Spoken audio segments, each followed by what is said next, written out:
নমস্কার বন্ধুরা, আমরা আজকে আরেকটি টপিক নিয়ে আমরা আলোচনা করব। তো যেখানে আমরা গোচরে রাহুর যে ভ্রমণকাল, সেই সময় বিভিন্ন গ্রহগুলোকে যখন রাহু টাচ করতে করতে যায় তখন কী ধরনের অবস্থা তৈরি হতে পারে। তো আমরা এখানে জন্মকালীন ক্ষেত্রে আমরা 4টি গ্রহকে দেখিয়েছি। 1 নম্বর হচ্ছে বুধ, 2 নম্বর মঙ্গল, 3 নম্বর চন্দ্র, 4 নম্বর হচ্ছে রবি। তো এই জন্মকুণ্ডলিতে এই গ্রহগুলির এই রকম অবস্থান আছে। এবার গোচরে আমরা যখন দেখব যে এই মেষের ঘরে যখন রাহু আসলো বা এখানে কর্কট রাশিতে যখন রাহু আসলো, তখন তো মঙ্গলের সঙ্গে একটা সম্পর্ক তৈরি হবে। তো তখন কী ধরনের অবস্থার মুখোমুখি হতে হবে জাতক জাতিকাকে, সেই সম্পর্কে আমরা আজকে আলোচনা করব। ইন জেনারেল আমাদের যে কারকতাগুলি, এক কথায় যে আমরা যদি বলি, চন্দ্রের ক্ষেত্রে আমরা এখানে দেখিয়েছি মন মানসিকতা, রবির ক্ষেত্রে আমরা মান সম্মানের কথা বলেছি, মঙ্গল হচ্ছে দুর্ঘটনা এবং রক্তপাত, আর বুধ হচ্ছে বুদ্ধির কারকতা দেয়। তো এই গ্রহগুলির সঙ্গে যখন রাহু গোচরে একই রাশিতে আসবে, জন্মকালীন ক্ষেত্রে এই গ্রহগুলির অবস্থান যেমন দেখিয়েছি, সেই ঘরে যখন গোচরে রাহু আসবে তখন কী ধরনের ফলাফল আমরা পেতে পারি, সেই সম্পর্কে আজকের আমাদের আলোচনা।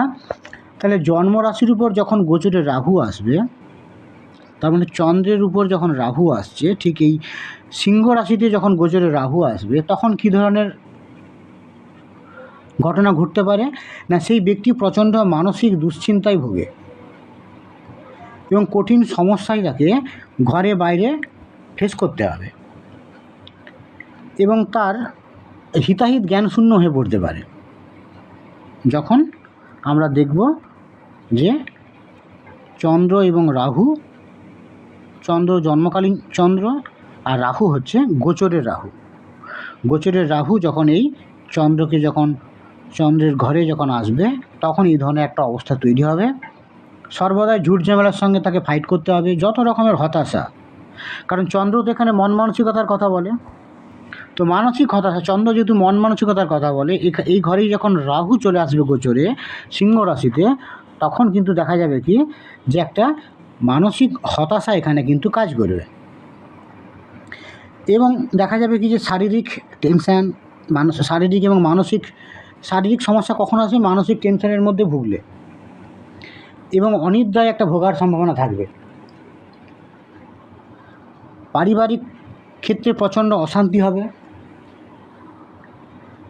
বিনা কারণে হয়রানি হতে হবে, নানা রকম বিশৃঙ্খলা সৃষ্টি হবে, যেন সব দিক থেকে একটা তার অন্ধকার অবস্থা তৈরি হবে যদি দেখা যায় যে গোচরে রাহুকে আমরা এই সিংহের ঘরে আমরা দেখি, কারণ এখানে চন্দ্র আছে। আমরা আলোচনা করার জন্য আমরা বিভিন্ন গ্রহকে অবস্থান করিয়েছি। তো চন্দ্র আমাদের এই ঘরেও অবস্থান করতে পারত মকর রাশিতে, তখন আমরা কি দেখতাম, এখানে রাহু আসলে এই ফলাফলগুলো পাওয়া যেত। এগুলো একটা ইন জেনারেল কথা বলা হচ্ছে। এরপর কিন্তু বিভিন্ন চার্ট অনুযায়ী এর যে ফলাফলের তারতম্য ঘটবে। আচ্ছা, এবার দুঃখ যদি দেখা যায় যে জন্মকালীন যে চন্দ্র, সেখানে যখন রাহু আসবে তখন দেখা যাবে আরও যে ঘটনাগুলো ঘটতে পারে, দুঃখ, কষ্ট, ঋণ, দেনা এবং দারিদ্রতায় যেন জাতক বদ্ধ হয়ে যাচ্ছে, এই ধরনের একটা অবস্থা তৈরি হবে। তাহলে রাহু কিন্তু এখানে আমাদের একটা সমস্যার কথা এখানে বলছে। রাহু একটা আমাদের যে এগিয়ে চলার যে গতি, সেটাকে আটকে দিচ্ছে। তো সাধারণ অবস্থায় রাহু নৈসর্গিক পাপগ্রহ, রাহু যে সবসময় খারাপ করে তাও নয়, কিছু কিছু জায়গায় থাকে রাহুর ছোঁয়া ছাড়া কিন্তু সেগুলো সম্ভব নয়। ওই জন্য বললাম যে বিভিন্ন চার্ট অনুযায়ী এর রকমফের ঘটতে পারে। ইন জেনারেল সাধারণ অবস্থায় দেখা যায় যে রাহু কিছু কিছু সমস্যা তৈরি করে, এবং তার মধ্যে যদি কোনো পজিটিভ গ্রহের সঙ্গে রাহু অবস্থান করে, তাহলে দেখা যায় কি যে সেই পজিটিভ গ্রহগুলি যে ধরনের কথা বলতো, সেই তার যে নেগেটিভ দিকটা, উল্টো দিকটা এখানে অ্যাক্টিভ হয়ে যায়। এখানে দেখা যেতে পারে যদি দেখা যায় চন্দ্রের সঙ্গে রাহু, আমরা গোচরের রাহুকে আমরা যদি অবস্থান করতে দেখি, সেখানে ভাগ্য সাথ দিতে চায় না, যদি দেখা যায় যে চন্দ্র বলবান এবং বৃহস্পতির যুক্ত বা দৃষ্ট হয়, জন্মকালীন যে চন্দ্রকে আমরা এখানে দেখিয়েছি, এটা যদি দেখা যায় খুব বলবান হয়ে গেছে, তখন এখানে যদি রাহু আসে গোচরে, তো তখন কিন্তু দেখা যাবে কি যে, এবং বৃহস্পতির যদি একটা দেখা গেল কি বৃহস্পতির সঙ্গে সহাবস্থান করছে, কিংবা ধরা গেল যে বৃহস্পতি এই কুম্ভ রাশিতে আছে, তখনও কিন্তু আমরা দেখতে পাই কি যে এখানে একটা তার যে বাধা বিঘ্নটা কিছুটা কমতে পারে, এবং বাধা বিঘ্ন থাকা সত্ত্বেও সে এগিয়ে যেতে পারে। আচ্ছা, যদি দেখা যায় যে এই ধরনের অবস্থা না যদি থাকে, যে বৃহস্পতির একটা সুঅপেক্ষা যদি না পায়, বৃহস্পতির যদি দৃষ্টি না পায়, বৃহস্পতির সঙ্গে যদি সহাবস্থান না করে চন্দ্র, এবং সেখানে দেখা যায় যে রাহু তার চার্ট অনুযায়ী খুবই পীড়িত অবস্থায় আছে, তার যে জন্মকুণ্ডলীর যে চার্ট, এবং সেখানে রাহু গোচরে চন্দ্রের সঙ্গে একটা সহাবস্থান করেছে, তখন এই সমস্যাগুলি আরও ভয়াবহ হবে। মায়ের সঙ্গে সম্পর্ক খারাপ হবে, কারণ চন্দ্র মায়ের কারকতাও দেয়। এই সময়টাতে মায়ের সঙ্গেও তার সম্পর্কের অবনতি ঘটবে, সাংসারিক অশান্তি লক্ষ্য করা যাবে, এবং মাতৃস্থানীয় ব্যক্তিদের সাথে তার বনিবনার অভাব লক্ষ্য করা যাবে, এবং তাকে দয়া মায়াহীন মাথা গরম করার টেন্ডেন্সি তার মধ্যে লক্ষ্য করা যাবে। এবার আমরা চলে আসবো কি যে রবিকে আমরা এই 4টি ক্ষেত্রে দেখছি বৃশ্চিক রাশিতে অবস্থান করছে। এখানে যদি গোচরে রাহু চলে আসে, রবি আমরা জানি যে মান সম্মানের কথা বলে, তো সেই হিসাবে মান সম্মান নিয়ে টানাটানি হবে। কর্মস্থানের একটা উচ্চ পদের কথা বলে, সেখানে অপবাদ লক্ষ্য করা যাবে, পদোন্নতিতে বাধা, অফিস বসের সাথে বা গুরুজনদের সাথে একটা মতবিরোধ হতে পারে, কারণ রবি হচ্ছে যে বাড়ির যারা বয়স্ক ব্যক্তি তাদের কথা বলে, পিতার কথা বলে, পিতৃস্থানীয় ব্যক্তিদের কথা বলে, এবং কর্মক্ষেত্রে যারা ঊর্ধ্বতন কর্তৃপক্ষ তাদের কথা বলে। তাহলে রবি যখন গোচরে রাহুর সঙ্গে এরকম সংযোগ তৈরি করবে, তখন দেখা যাবে কি যে পিতামাতার সঙ্গে ঝগড়া, অশান্তি, কর্মস্থানে প্রবলেম, এগুলো লক্ষ্য করা যাবে। আত্মমর্যাদা এবং কনফিডেন্সের অভাব লক্ষ্য করা যাবে।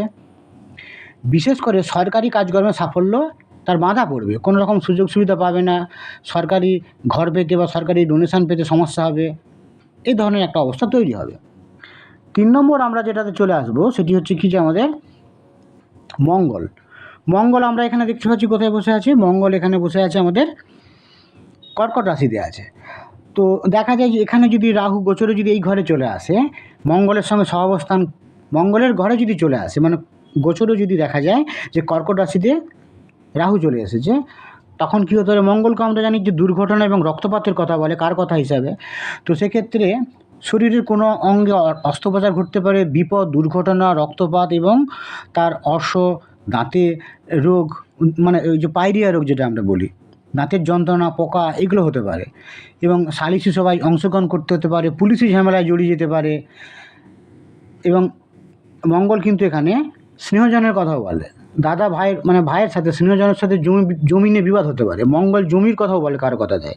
তাহলে যে কারো কথাগুলো দেয় কোনো একটা গ্রহ যখন নেগেটিভ রাহুর সংযোগে আসবে গোচরে মঙ্গল, তখন সেই পজিটিভ ক্ষেত্রগুলো বন্ধ হয়ে সেখানে নেগেটিভ ঘটনাগুলো ঘটতে থাকবে। জমি নিয়ে বিবাদ, স্নেহজনের সাথে গণ্ডগোল, এগুলো ঘটতে পারে। এবং বন্ধুবান্ধবদের ক্ষেত্রে মাথা গরম করা, বরখাস্ত হওয়া কোনো জায়গা থেকে, সেটাও কিন্তু মঙ্গলের নেগেটিভ অবস্থা তৈরি হলে হয়। অল্পতেই মাথা গরম হয়ে যায়, ঠিক আছে। এবং দেখা যেতে পারে যে কেউ পায়ে পা ঠেকিয়ে ঝগড়া করতে আসছে। আরেকটা কথা যে নিজের ভুলে সমস্যা তৈরি হতে পারে, এবং তার বাক সংযমের অভাবের জন্য সমস্যা তৈরি হতে পারে, দুর্ঘটনাও ঘটবে অন্যদিকে। তাহলে এই এতগুলো সমস্যা হতে পারে যদি দেখা যায় যে গোচরে আমরা দেখি যে মঙ্গলের ঘরে রাহু গোচরে চলে এসেছে। জন্মকালীন মঙ্গল যে ঘরে আছে সেখানে রাহু যদি চলে আসে, তখন এই ধরনের একটা অবস্থা তৈরি হতে পারে। এবার আমরা চলে আসবো বুধ এখানে মেষ রাশিতে অবস্থান করছে। বুধ এখানে বুদ্ধির কারকতা দেয়। তাই ওখানে যখন আমাদের রাহুকে আমরা দেখব, রাহুকে আমরা যখন দেখব যে গোচরে রাহু ওই মেষে চলে এসেছে, জন্মকালীন বুধের ঘরে চলে এসেছে, তখন দেখা যাবে কি যে জাতকের ক্ষেত্রে সে একটা চিটিংবাজি হাতে পড়তে পারে, স্বার্থপর লোকের সঙ্গে তার যোগাযোগ হতে পারে, এবং অংশীদারি ব্যবসায়ে তার বেশি দিন টিকবে না, ঝগড়া অশান্তি লেগেই থাকবে।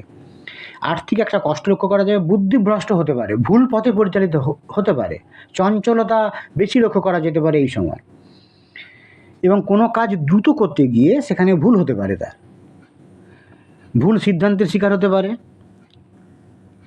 কারণ এখানে বুদ্ধির কারকতা, বুদ্ধি ভ্রষ্ট হলে ভুল সিদ্ধান্ত নিতে পারে, সে হঠকারিতার শিকার হতে পারে, তাতে ভুল পথে পরিচালিত হতে পারে।